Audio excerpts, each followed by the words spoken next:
Winter 2017, Riverdale, Georgia. Just a 25-minute drive from the heart of Atlanta, Riverdale is a city quietly buzzing with ambition, a home to rising talents chasing dreams of success. Among them was 28-year-old Raheem Grant, known to many as Red Beezy. A charismatic musician and devoted father, Raheem lived much of his life in front of the camera, documenting his journey from childhood to the brink of stardom. Known throughout his community, he was a familiar face and a respected figure.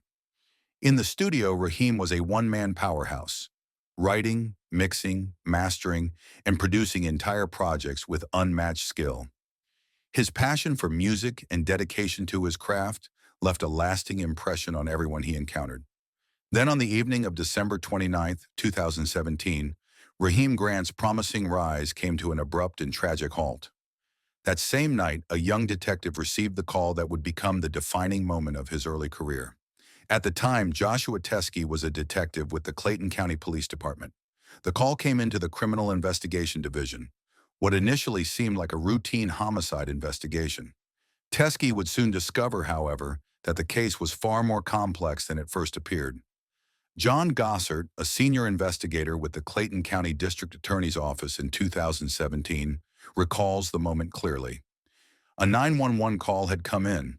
A woman, hysterical and bleeding, had shown up at a neighbor's doorstep with her young child. The woman was identified as Sierra Harp. With her was 3-year-old Angel, the daughter she shared with Raheem Grant. Sierra had sustained multiple stab wounds along her left leg, from the calf to just below the buttocks. Injuries so severe that first responders feared she might bleed out before reaching the hospital. She was rushed into emergency surgery. Meanwhile, as officers worked the scene, a neighbor alerted them to the upstairs apartment, Raheem Grant's residence, setting off a chain of events that would uncover a chilling narrative behind the violence. Responding officers arrived at the scene and immediately noticed a trail of blood leading away from the apartment. Upon checking the front door, they found it unlocked. Stepping inside, they were met with an eerie silence that filled the space. As they cautiously advanced through the entryway, they encountered a significant pool of blood at the threshold, an ominous sign of the violence that had occurred. Following the blood trail deeper into the apartment, the officers were led toward the bathroom. In the hallway that connected the bathroom to the bedroom, they discovered a body lying face down on the floor. Just steps away, the presence of recording equipment signaled that this was more than just a residence. It was also a home studio. It didn't take long for police to confirm the victim's identity, Raheem Grant, a beloved son, a devoted father, and a rising music artist, now the victim of a brutal and senseless act. The discovery would send shockwaves through his family, friends, and a community that had watched him chase his dreams with unwavering passion. Tony Bryson, Raheem Grant's father, remembers his son as kind, generous, and full of personality. While other kids watched cartoons, Raheem was drawn to music, always creating, always dreaming. His parents watched with pride as he grew into a devoted father and talented musician. But now the vibrant voice they once heard has been silenced forever. Tony recalls the call from Clayton County Police. At first, he assumed it was something minor, maybe a noise complaint. But then came the words no parent should ever hear. Raheem was killed. The unimaginable had become reality. For any parent, there is no greater pain than losing a child. The loss was devastating. Raheem Grant, full of life, talent, and dreams, was truly gone. Like so many, he had aspirations for the future. But his journey was cut tragically short.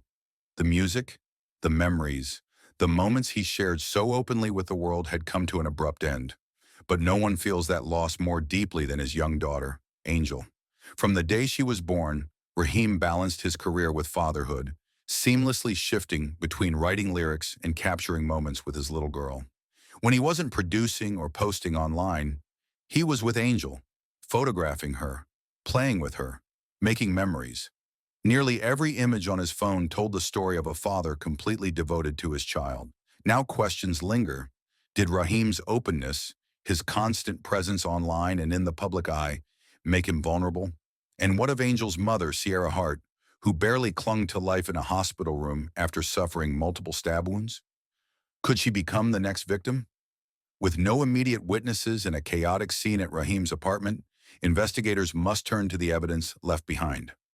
Was this the work of an intruder or something far more personal? There were no signs of forced entry. The door hadn't been kicked in, and nothing indicated a home invasion. This led investigators to believe the shooter had free access to the apartment, someone Raheem Grant likely knew and trusted.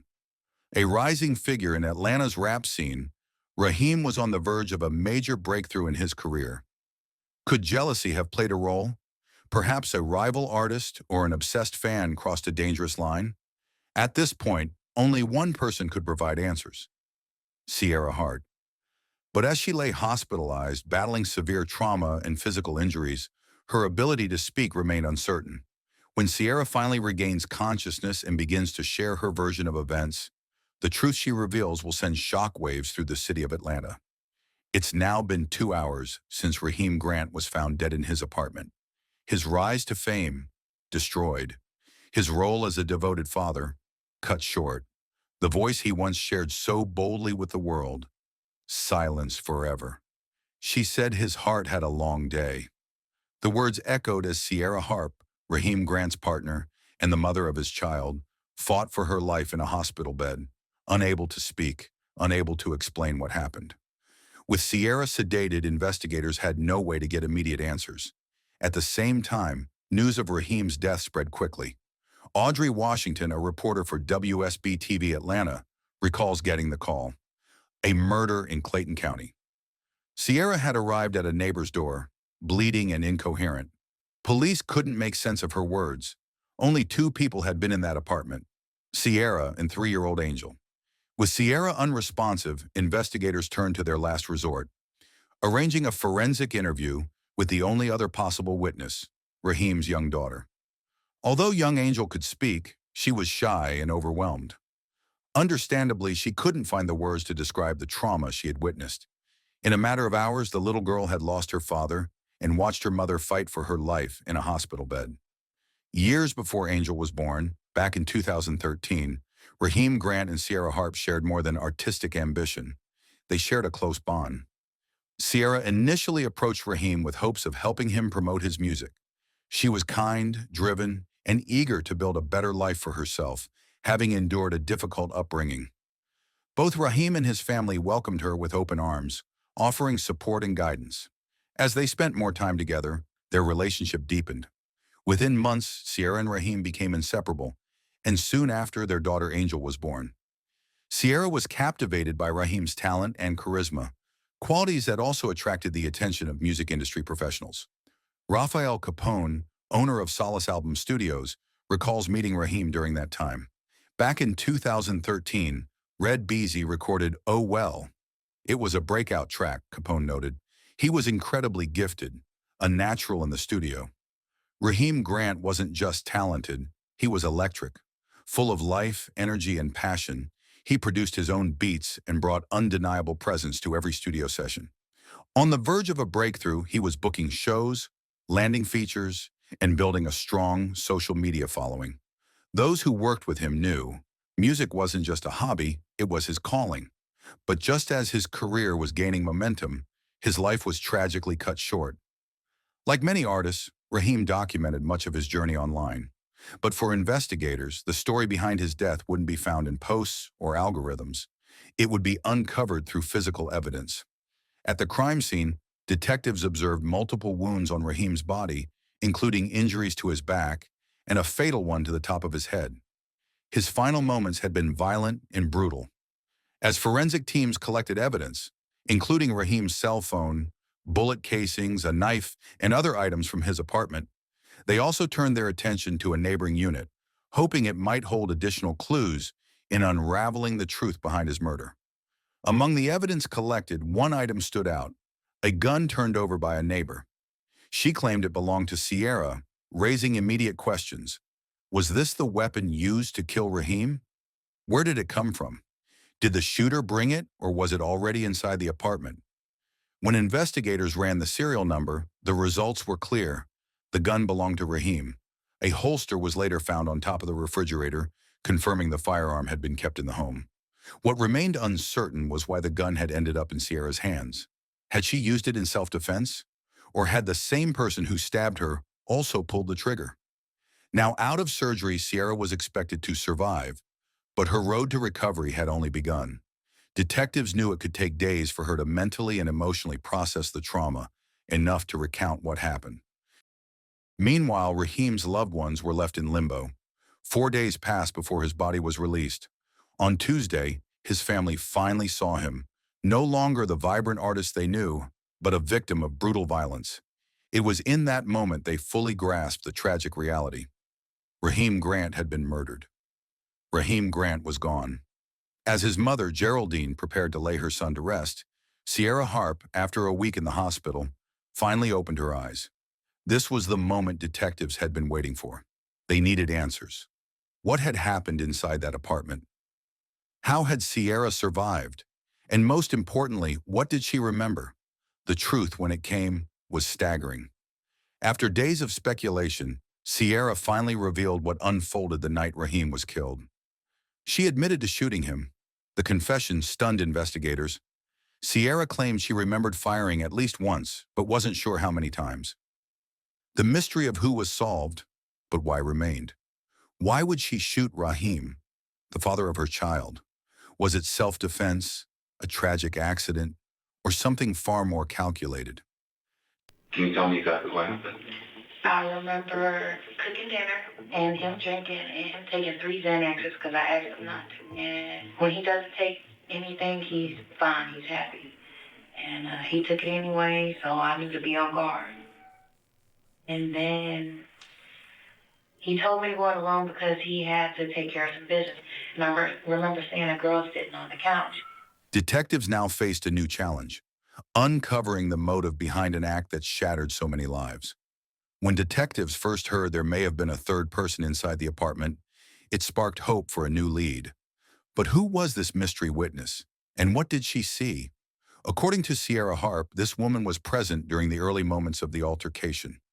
And he came in and he said something, and I said, I can't hear what you're saying. Your music is too loud, because he didn't want to hear. He didn't want the girl to hear what he was saying. And then he hit me. And he slapped me and he started punching me. She claimed that after Raheem called out to her from the living room, she stumbled and fell, dropping a knife in the process. Sierra alleged that Raheem then picked up the knife and began attacking her. And I remember crying out for help because the girl was still in the apartment. And he kept saying, shut the F up, shut the F up. And I kept saying, he's stabbing me, please help. As the situation escalated, the unidentified woman reportedly fled the apartment. Sierra claimed that Raheem became even more violent after the friend's departure, striking her and knocking off her glasses. Through a blur of blood and tears, she said she reached for a nearby gun. I couldn't see anything. I just started shooting. Sierra told investigators she had endured ongoing abuse and that she acted in self-defense. Her injuries were extensive, more than 20 stab wounds, many deep enough to be life-threatening. Her survival, doctors noted, was nothing short of a miracle. Now investigators had more than a confession, they had a motive. But the story was far from over. Unfortunately, in many domestic violence cases, the woman is often the victim, especially when attempting to leave a relationship. At first glance, Sierra Harp's account fit that familiar pattern. Her claims of self-defense aligned with what many experts recognize in abusive dynamics. Initially, Sierra was released and told she could return home. But for investigators, her story wasn't as straightforward as it appeared.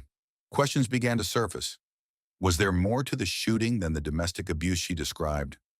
One detail in particular troubled detectives. If Raheem had been attacking her, how did he sustain a gunshot wound to the top of his head? Raheem Grant was shot 6 times. In addition to the gunshot wounds, he had stab injuries on his forehead, shoulder, and near his chest. The sheer brutality of the attack told its own story. With such extensive trauma, investigators believed Raheem never stood a chance. Even if he had tried to defend himself or escape, the damage was too great. He was left completely powerless. Sierra's version of events wasn't aligning with the physical evidence, and for investigators, the priority was uncovering the truth. A potential breakthrough came in the form of a third person, an independent witness who might help piece together what really happened. According to Sierra, the woman present that night was Raheem's gym friend. She was quickly located and brought in for questioning. The witness stated she had simply come over to hang out. While Raheem and Sierra were in the bedroom, she recalled hearing Sierra raise her voice, yelling during an argument. Sensing tension, the woman said she sent a text at 10:26 p.m. and left soon after.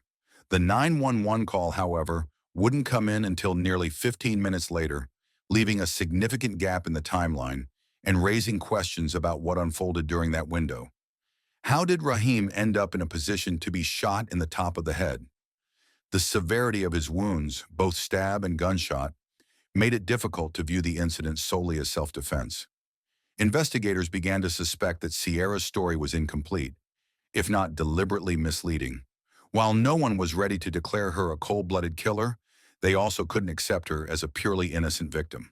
To better understand Raheem's character and the nature of his relationship with Sierra, detectives turned to someone who knew him best, his mother. The police report stirred deep anger in Raheem Grant's mother. While she admitted her son wasn't perfect, she firmly believed he was not the kind of man to harm a woman. Fueled by grief and frustration, she felt compelled to defend his name. As detectives spoke with those who knew Raheem, a more personal portrait emerged, one of a dedicated father and driven artist, not just the rapper known as Red Beezy. To family and friends, the claim that he assaulted Sierra didn't make sense. He had a record deal on the table and too much to lose. But conflicting voices emerged. Some of Sierra's acquaintances hinted that she had her own aspirations for fame, raising further doubts.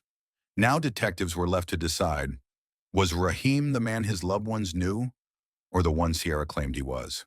In Atlanta, being romantically linked to a rising rapper can open countless doors: reality television, a music career, and public recognition. Sierra Harp had ambitions of her own, seeking both romance and opportunity, but Raheem Grant remained focused on his music career, and as priorities diverged, tensions grew. Still, Raheem knew he needed to maintain a civil relationship with Sierra, for the sake of their daughter, Angel. Aware of the volatility between them, his mother, Geraldine, gave him a crucial piece of advice: always record encounters that made him feel uncomfortable. It was a form of protection, his word against anyone else's. Raheem took that advice seriously. He recorded often, and Geraldine believed his phone could hold important answers. That phone, however, remained locked away in an evidence locker. With the legal process potentially taking months, investigators couldn't afford to wait. Desperate for answers, they turned their attention back to Sierra. It was a long shot, but one they had to take. Investigators reached out to Sierra Harp with a simple but critical question. Did she know the passcode to Raheem Grant's phone? Surprisingly, she said she believed it was 0025G. When detectives entered the code, the phone unlocked immediately. It seemed almost too easy. As they scrolled through the device, one video stood out, recorded on December 29th, the night of Raheem's death. The footage was brought straight to the lieutenant. What they saw changed everything. It had been 9 weeks since Raheem's murder, and Sierra had consistently claimed self-defense. But the video told a different story, one that left investigators stunned. The recording began with Raheem filming himself, blood visible on his face. In the background, Sierra could be heard. Y'all see this? Look at this knife. Y'all see all this shit? That Sierra Harp did to me. Y'all see this shit, right? Really? All right, hold up. Yep. Hey! The first gunshot struck the bathroom mirror. The second hit Raheem, dropping him to the floor. Moments later, Sierra appeared on camera, picked up the phone, and stopped the recording. Raheem Grant had unknowingly documented his own final moments, and in doing so, left behind the truth. As detectives continued reviewing the contents of Raheem Grant's phone, they made a chilling discovery. There wasn't just one video. There were 3 more, each capturing the horrifying progression of that night. Baby, I'm dead. Baby, stop, don't. I love you. All right, it's okay. In the footage, Sierra grows increasingly agitated. Raheem, wounded and desperate, begins to plead for his life. In the background, the voice of their young daughter, Angel, can be heard. Raheem begs Sierra to let him kiss his daughter one last time. Sierra refuses. Then, in a burst of rage, she fires 2 more shots. Raheem's dying wish to hold his child was denied. Sierra continues speaking, becoming more emotional and enraged until she fires again. You beat me! You abused me! Fuck you! Fuck you! 2 final shots. After that, there is only silence. No voice. No movement. Raheem is gone. What makes this discovery all the more haunting is that it was Raheem himself who recorded the entire ordeal. A man documenting his own murder, something investigators had only ever seen in fiction, never in real life. The videos on Raheem Grant's phone were more than evidence. They were his final testimony. In them, a dying man pleaded for his life, naming the person responsible for his death. It was devastating to watch, a man documenting his own murder. And for investigators, it left no doubt. This was not self-defense. Detectives invited Sierra Harp to the station under the pretense of continuing the investigation. She arrived willingly, in good spirits, unaware of what awaited her. But that would soon change. When the first video played, Sierra's expression shifted. Shock registered across her face as she watched herself through Raheem's lens. It was clear she hadn't anticipated the footage would resurface. She lowered her head, visibly defeated. She was then placed under arrest and informed she would be held at the county jail, awaiting trial for Raheem's murder. Meanwhile, Raheem's parents were shown the unthinkable, their son's final moments captured on video. His mother could barely speak as she watched the woman who had once been like family take her son's life. She couldn't bring herself to watch all the recordings. The pain was simply too much to bear. Murder. Not just any murder, but one of the most brutal and personal kinds. Every shot Raheem Grant took was felt deeply by those who loved him. As Sierra Harp and her legal team prepared a defense, lead prosecutor John Fowler readied himself for trial. "I always tell families the same thing," Fowler said. "The bad news is, I can't bring closure. The good news, I'll fight like hell for justice." At first glance, the video from Raheem's phone didn't definitively confirm or disprove Sierra's claims of self-defense. But prosecutors looked deeper, analyzing the footage frame by frame. What they found painted a far more disturbing picture. There were no prior domestic violence reports or arrests against Raheem, and as they dissected the footage, a new theory began to take shape, one supported by evidence. This wasn't self-defense. It wasn't the result of long-term abuse. Prosecutors now believed they had exactly what they needed to prove that Raheem Grant's death was intentional and criminal. This wasn't self-defense. It wasn't a case of long-term abuse. It was, as prosecutors saw it, stone-cold murder. While Sierra Harp's defense centered around claims of battered person syndrome, the district attorney's office uncovered a hidden truth within Raheem's videos. Sierra admitted to killing Raheem, but her legal team argued it was the result of years of abuse and fear for her life. At first glance, it sounded like a familiar domestic violence case. A young mother pushed to her limit, but the evidence told a different story, one that challenged her claims at every turn. To win this case, the prosecution knew it would come down to credibility.